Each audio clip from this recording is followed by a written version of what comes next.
الشعب الله الوطن الملك.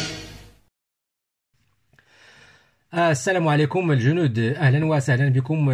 كالعاده مبارك المغربي يحييكم من طنجة القويره، وشعارنا الثابت الزروطه في الشيته والعصا في الرعاوين، اعداء الوحده الترابيه للمملكه المغربيه. اليوم غادي نفرقوا على الرمانه. اليوم غادي نشوفوا واش هاد الجزائريين كيعرفوا يحسبوا من 1 حتى 10.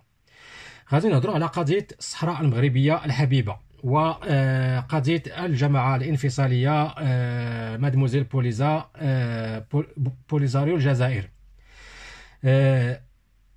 انتم كتعرفوا الأصدقاء وكذلك الجزائر، كل من يقول بأنه جزائري أن أكثر من 70% من ساكنة الجزائر يعني شباب. ملي كنقولوا شباب يعني أقل من 30 سنة أو حتى 30 سنة. فالأصدقاء يعني هاد الناس هادو كلهم تزادوا ما بعد قضية الصحراء المغربية، ما بعد المسيرة الخضراء، ما بعد إنشاء العصابة المسلحة من طرف المقبور المجوسي بومدين. إذن هاد الناس هادو لا علم لهم بهذه القضايا، لا علم لهم، ما عايشوش هذه القضية وما عاشوش فيها. الحاجة الوحيدة اللي عرفوا عليها هي الحليب الذي رضعوه من يعني الرضاعة البخروبية للفكر الشيوعي البومدياني السوفيتي الكوبي. يعني داكشي اللي قروكم في المدارس وكيقروه لكم إلى يومنا هذا، داكشي اللي كتعرفوا. أما واش عمركم درتوا شي بحث شخصي واجتهاد شخصي باش تعرفوا واش هذا الحق، واش هذاك الشيء اللي كيقريوكم على قضيه البوليزاريو وقضيه الصحراء المغربيه وقضيه المملكه المغربيه صحيحه ولا ماشي صحيح؟ ما عمركم درتوا مجهود، لانكم كنتم عايشين في بحبوحه ماليه ما كتفكروش حتى شي حاجه. بعد انقضاء البحبوحه الماليه بدا كيبان لكم الضوء، بديتوا كتفهموا بان النظام الخرخوري الديكتاتوري المجوسي البومدياني نظام كذاب، وانتم كتقولوها، وحتى الرئيس تاعكم كتسموه عبد المجيد كدبون. اليوم النظام ديالكم اصبح كذابا من منذ نشأته الى يومنا هذا. اليوم النظام ديالكم الكذوب تاعو وصلوا القمه، وصلوا الامم المتحده. النظام ديالكم اليوم الصغير والكبير في الجزائر وفي العالم كيعرفوا بانه كذاب. إذا نتوما يا كل من يقول جزائريا، سواء كان شياتا أو صاحب أصبع أزرق أو حر، واش مستعد أنك تقبل إنسان يكذب عليك 3 المرات؟ يعني كيقول لك واحد المثل، تيقول لك اللي كذب عليك المرة الأولى وكذب عليك المرة الثانية، المرة الثالثة واخا يقول لك الصح ما خصكش تيقول، لأنه صاي دا الطومبون بأنه كذاب. فما دام نتوما اليوم فهمتوا بأن نظامكم كذاب وماشي أول مرة كيكذب عليكم، وبالدليل، وكذبتوا حتى الأمم المتحدة، وكذبوه دول أخرى، كذبتوا تركيا شحال مرة، وكذبتوا إسبانيا شحال مرة، وكذبتوا فرنسا شحال مرة، وكذبتوا ما نهضروش على الدول العربية، ما نهضروش على الدول الإفريقية. إذن هو رسميا معروف في العالم بأنه كذاب. فكيف لكم أنتم أيها الجزائريين اللي تزادوا من 75 اليوم أنكم تصدقوه في ديك الخرافة اللي كان تيكذب عليكم بها منذ الستينات، ألا وهي أن المملكة المغربية عدوة، أن المملكة المغربية استعمرت الشعب الصحراوي، أن الجماعة الانفصالية مادموزيل بوليزا خصها تقرير المصير وخصها الاستقلال وخصها. إذن واش نتوما اليوم في 2020 مستعدين أنكم تصدقوه؟ هنا كنحط أنا علامة الاستفهام الكبيرة. أشنو عندكم في الدماغ؟ واش نتوما ناس واعيين؟ واش نتوما عندكم عقل كتفكروا به، أو لا عندكم فقط كتفكروا بكرشكم؟ يعني غدا إلا عطاكم النظام ما تاكلوا، غادي يولي عندكم النظام التبوني هو احسن نظام في احسن منظومه سياسيه في العالم. اذا نتوما الا كنتو كتفكروا بعقلكم فغادي تقولوا هدا هذا النظام هذا اللي كيكذب علينا في 2020 وهذه الكذوب بهذه الكذوب الواضحه وبالدلائل، ووصلت به الواقع حتى انه كيكذب على الامم المتحده.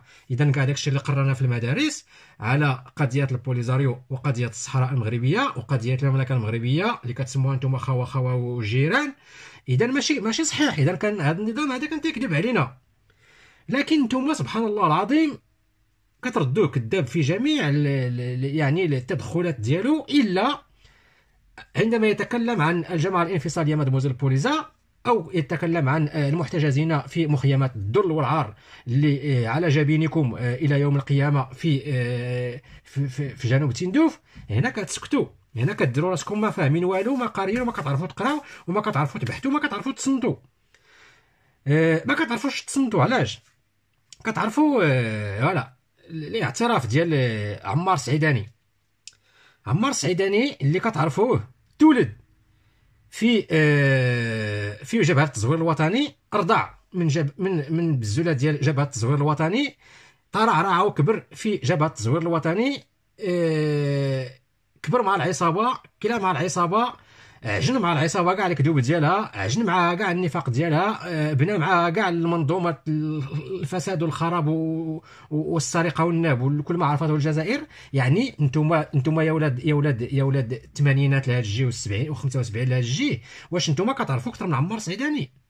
واش انتم كتعرفوا النظام الخرخوري كيف يعني كيفاش كي يعمل اكثر من عمار السعيداني؟ مستحيل تعرفوا اكثر منه. انتم يلا اليوم في 2020 بديتوا كتعيقوا بانه نظام كذاب. هو راه كبر معاه، هو كيعرفوا، هو كيعرف خبايا قضيه الصحراء المغربيه وقضيه بوليزاريو، لانه كبر في الاروقه اللي كانت كتنسق فيها هاد الدائره ديال بوليزاريو. يعني كان من دوك الناس اللي كانوا كيخيطوا هاد القضيه هذه وكيقادوها وكيبنيوها. اشنو قال لكم اليوم؟ قال لكم بان الصحراء مغربيه، اقتطع الاستعمار من المملكه المغربيه، وقال لكم بان الملايير ديال الدولارات اللي صرفوهم هو بنفسه كان تما ملي كانت تصرف الملايير ديال الدولارات على الجماعه الانفصاليه مادموزيل بوليزا، وقال لكم بان ديك الملايير المدن الجزائريه اولى بها، عوض نعطوها لجماعه مسلحه كيدوروا بها في فنادق 5 نجوم عبر العالم. ماشي حنا اللي حنا كنقولوها لكم منذ السبعينات، ما كتيقوناش لاننا حنا مغاربه. لكن ملي يخرج واحد من كرش النظام ديالكم ويقولها فما بقى لكم ما يتقال. لكن نتوما سبحان الله العظيم ضاربين الطم. واش نتوما يا اصحاب الصباغه الزرقاء واصحاب الشياته كلاب الجنرالات وحتى الاحرار من الجزائر كتعرفوا النظام الجزائري اكثر من عمار سعيداني اللي اليوم متهم بالخيانه العظمى لانه قال الصحراء مغربيه؟ من هنا تفهموا نتوما كون كنخدموا عقلكم، من هنا تفهموا بان هذاك النظام ديالكم راه قضيته فيما يتعلق ببوليزاريو قضيه كاذبه مبنيه على الغش ومبنيه على الباطل. نحيدوا عمار سعيداني. كتعرفوا رشيد بوجدرة؟ واش نتوما كتعرفوا هو عايش هذه الفتره ديال قضيه الصحراء المغربيه، عايش فتره تكوين الجماعه الانفصاليه مادموزيل بوليزا على الاراضي الجزائريه، يعرف تاريخ المنطقه حق المعرفه. كتعرفوا ماذا قال بان الصحراء مغربيه، وليس هو من يقول بل التاريخ، لانه بحث وتعمق في الموضوع وعايش الموضوع، وهو ما تولد من بعد مشكله، تولد قبل المشكله، فيقول الحقيقه. ولكن انتم يا اصحاب الصباغه الزرقاء وشياتات كلاب الجنرالات وكذلك الاحرار في الجزائر، هذا ما كتسمعوش ليه. هذا الشيء اللي خلاكم اليوم افقر دوله في افريقيا، لانكم كتسدوا عينيكم ملي كتبان لكم الحقيقه، كديروا بحال ما شفتوها. ملي كتسمعوا الحقيقه كتسدوا ودنيكم، كديروا بحال ما سمعتوها. نحيدوا حنا هاد رشيد بوجدرة، لان نقولوا هاد الناس هادو راهما كبروا. مهدي غاني مشى عاق بان النظام الجزائري العسكري نظام مجرم وكذاب، فهرب الى اوروبا وبحث يعني توغل في البحث العلمي وفي البحث يعني في الاداب وفي التاريخ باش يعرف حقيقه تاريخ المنطقه، فوجد فعلا بان بوليزاريو هي اكبر كارثه جابها لكم النظام الخرخوري وحطها لكم في الجزائر. إذا انتم يا أصحاب الصباغة الزرقاء وكلاب الجنرالات وحتى الأحرار في الجزائر، واش بغيتو تكذبوا صديقكم اللي هو إنسان، أنا كنشوفه إنسان واعي وقاري ومثقف، ما كيتكلم من فراغ، انتم كتعرفوا حسن منه؟ انتم كتعرفوا فقط الجمل والكلمات اللي قالهم لكم المجوسي بومدين وعمر لكم بهم دماغكم، وجا بوتفليقه هو يبوق لكم الدماغ بالكوكايين وبالقرقوبي باعترافي الهامل. قال لك بان النظام الجزائري كان يتاجر في المخدرات الصلبه مازال. اذا نتوما كتعرفوا اكثر من المهدي غاني. نحيدوا حنا هاد المهدي غاني كاع، يلاه نحيدوا المهدي غاني حتى هو، نقولوا راه كيكذب. نديروا بوجدرا كيكذب، عمار سعيداني كيكذب، مهدي غاني كيكذب. ها هو الفتى المدلل ديالكم امير دي زيد اشنو قال على بوليزاريو؟ ياك عيا ما يسب في بوليزاريو تفرق كاع يعني بالغضب ملي كيجيو في لي كومونتير تكتبوا ليه بوليزاريو، وقال لكم بوليزاريو هذا مخدر، خدرونا به منذ سنين وزادوا علينا شعار مع فلسطين ظالمه ومظلومه. اذا حتى هو كذاب. لكن نتوما يا اصحاب الصباغه الزرقاء وكلاب الجنرات وحتى الاحرار في الجزائر كما قلت لكم الحقيقه ما كتبغوهاش. ملي كتبان لكم كتسدوا عينيكم، واللي كتقال لكم كتسدوا ودنيكم. ما هو من بني جلدتكم. القبايل عمرني ما سمعت شي قبايلي كيقول لك عاشت الصحراء الخربيه. عمرني ما سمعت شي قبايلي كيقول لك عاشا بوليزاريو. القبايل عارفين من الحسينين احمد نهار قال لكم المجرم بومدين، قال لي المجرم بومدين. هما عارفين بان بومدين مجرم، وان كل ما فعله المجرم ما هو الا اجرام في اجرام في اجرام. عمرهم ما قالوا حاجه خايبه على المملكه المغربيه، عمر القبائل ما قالوا شي حاجه خايبه على الصحراء المغربيه، الا انتم يا اصحاب الصباغه الزرقاء وكلاب الجنرالات وحتى الاحرار من الجزائر اللي دايرين اللي ما بغاوش يشوفوا الحقيقه. حيدوا لنا القبائل كاع، حيدوا لنا القبائل. كتعرفوا يعني واحد العنصر من عناصر المخابرات العسكريه اللي كيتسمى كريم مولاي، اللي هو دخل المملكه المغربيه في 94 ودبر ما دبره من اجل تفجيرات اطلس سني، وراه هو هربان اليوم في انجلترا. ماشي حنا اللي كنقولوا، حنا عارفين بان الحقيقه، عارفين بان المخابرات الجزائريه هي من فعلت، هي من رتبت، هي من نفذت بمشاركه دي فرانكو الجيريان اللي هما اعترفوا، يلقي عليهم القبض واعترفوا. كذبتونا وكذبنا النظام تاعكم الكذاب، نظامكم اليوم لا مصداقيه له، راه واخا يقول لكم الحقيقه اليوم ما خصكمش تثقوا فيه. فهذا كريم مولاي اعترف الى جريده بريطانيه بكل التفاصيل المملة عن عمليات أطلس سني، شي تفاصيل اللي ما يعرفها إلا الإنسان اللي كان هو المسؤول عنها وهو اللي كان تيرتبها. إذا تفاصيل يعني عطاهم العملية بالتفاصيل، يعني كان تعرف حياتيات العملية كلها، وكيعترف بأنه هو من كان في مراكش وهو من نظم كل شيء. وكيجي اليوم عبد المجيد حاشاكم تيقول لك تهمونا بالإرهاب، ورغم ان هذه صراحه، واعطى دلائل على القتل الجماعي اللي كانت تقوم به المؤسسه العسكريه للجزائريين في العشريه السوداء. اذا كل شيء هذا الشيء بالنسبه لكم انتم يا اصحاب الصباغه الزرقاء واصحاب وكلاء الجنرات وحتى الاحرار من الجزائر، الى يومنا هذا ما قدرتوش تقولوا النظام ديالكم الخرخوري الديكتاتوري المجوسي البومدياني كفى. ما بغيناش شي بوليزاريو على الارض ديالنا، ما بغينا شي يعني شي صداع مع جيراننا اللي وقفوا معنا في الاستقلال، وقفوا معنا بالمال والعتاد والانفس والجنود وكل شيء من اجل الاستقلال.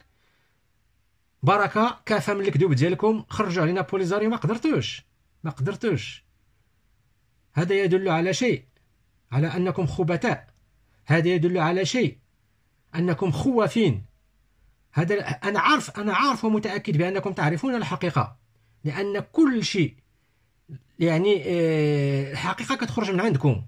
ما تسمعوهاش كاع منا. حنا راه كنقولها لكم من السبعينات وحنا عارفينها وحافظينها، وحتى شي واحد ما غاديش يجي يغير لنا التاريخ ديالنا. لكن نتوما ملي كيجي واحد من جلداتكم تيقول لكم ها الشيء اش كاين واش كاين، الصراحه ما تتبعوش النظام راه كذاب، النظام راه كذاب باعتراف الامم المتحده. ما تسمعوا ليش. النظام الا قال لكم اليوم حاجه صحيحه ما خصكمش تثيقوه، لانه صافي اللي كتب مره وجوج وثلاثه واربعه وخمسه وسته راه واخا يبدا يقول الصراحه اليوم ما خصكش تثيقوا.